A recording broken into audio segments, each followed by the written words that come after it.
The contractions started right after she threw my last bag onto the driveway. "Please," I begged, one hand on my swollen belly. "Jack, don't do this. I'm due in 3 weeks." But my husband just stood there, arms crossed, as his mother continued screaming from the doorway. "Gold digger, you thought you could trap my son with a baby? Get off my property before I call the police." 8 months pregnant, and I was being thrown out of my home because my mother-in-law, Margaret, convinced her precious son that I'd gotten pregnant to steal their family fortune, a moderately successful local restaurant chain.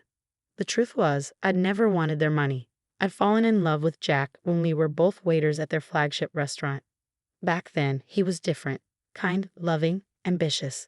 But the moment we got married, everything changed. He moved us into his mother's mansion, quit his job to manage the family business, and slowly turned into his mother's puppet. "The baby isn't even his." Margaret's voice cut through the rain. "I saw those text messages on your phone." My heart stopped. The texts she found were from my twin brother, Tommy, who'd been helping me plan Jack's surprise birthday party. But Margaret had conveniently deleted the earlier messages that would have explained that. "Jack, please, I tried one last time. Those messages were from my brother. You've met him, you know." "Save your lies," he spat. "Mom showed me everything. You've been planning to take our money from the start. Well, guess what? The prenup means you get nothing. Good luck raising your bastard child alone." The door slammed shut, leaving me alone in the pouring rain.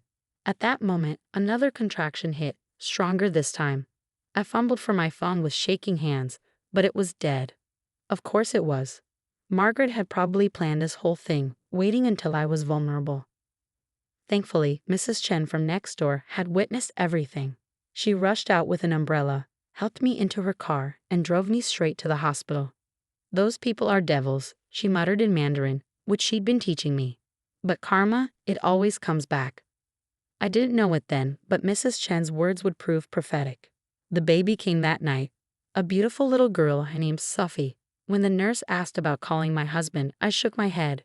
There's no husband anymore. But I wasn't alone. My twin brother Tommy flew in from Silicon Valley the moment he heard, and he brought someone unexpected. His boss, the legendary tech investor Diana Chen.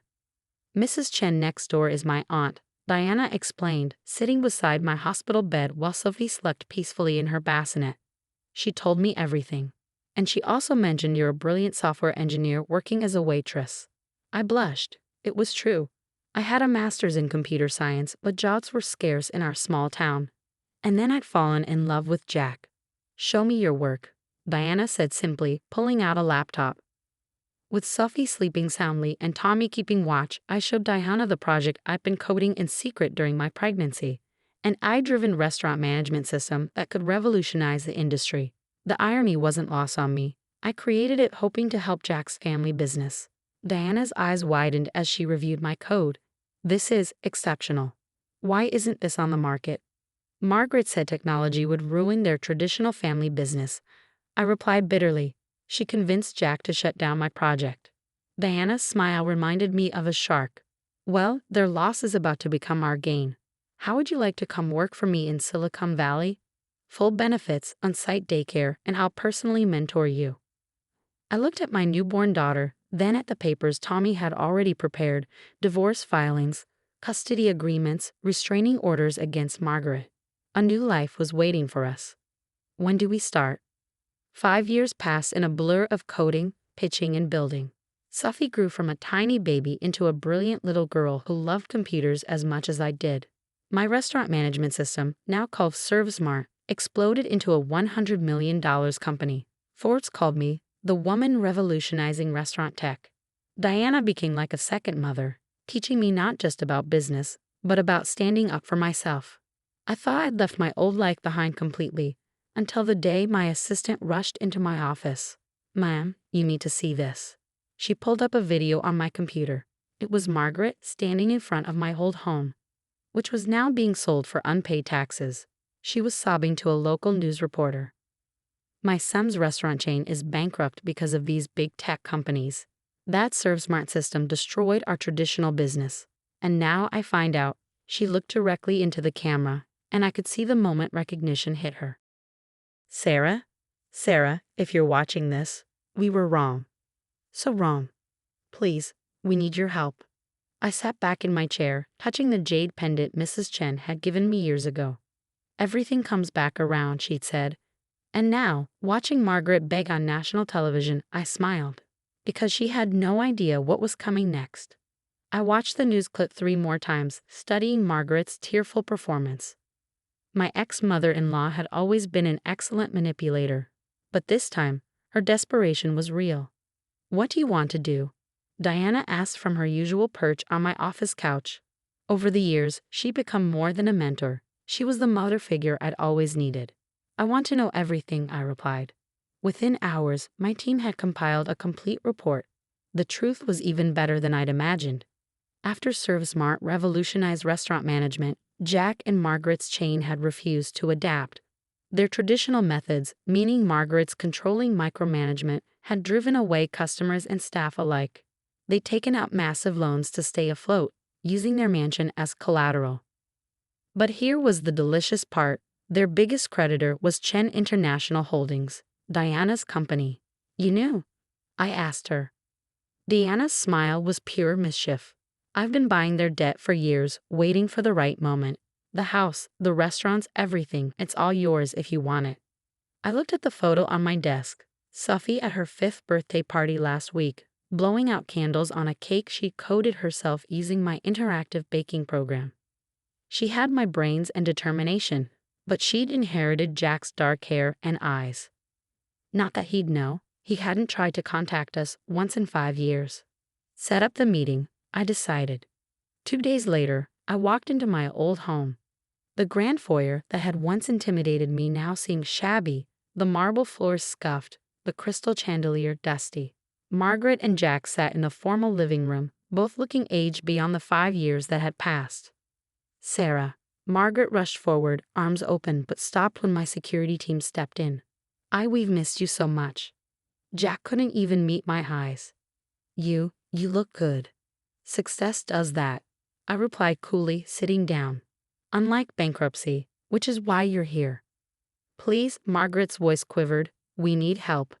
The restaurants are failing, we're about to lose everything. Like how I lost everything. I interrupted. When you threw your pregnant daughter-in-law out in the rain? We were wrong, she wailed. Those texts really were from your brother. We found out too late. We tried to find you. No, I corrected her. You tried to find me after my company was featured in Forbes. After ServeSmart became a $100 million success. Not when Sophie was born. Not on her 1st birthday. Not when she started school. Jack finally spoke up. Sophie, is she? She's brilliant. No thanks to you. I pulled out a folder. Here's what's going to happen. Chen International Holdings owns all your debt. You have 2 choices. Their eyes locked onto the papers as I continued. Option 1, we foreclose immediately.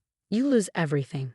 Option 2, you sign everything over to me. The house, the restaurants, everything. In exchange, you get jobs. Jobs?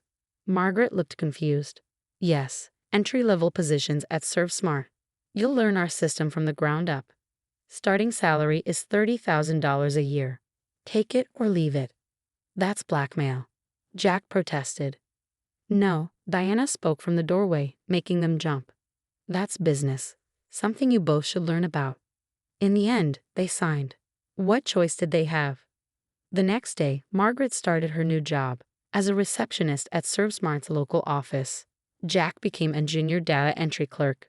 The woman who had once ruled her restaurant empire with an iron fist now answered my phones. The son who had chosen his mother's lies over his pregnant wife now spent his days in putting numbers into the very system he'd once rejected. But the real justice came 3 months later. Mommy, who's that lady? Sophie asked during our office's Bring Your Child to Work day. She was pointing at Margaret, who was watching us with tears in her eyes. Just another employee, sweetheart, I replied loud enough to carry. Come on, let's go to Mommy's office and work on your coding project. As we walked away, I heard Margaret's muffled sob. She'd lost not just her wealth and status, but any chance of knowing her granddaughter.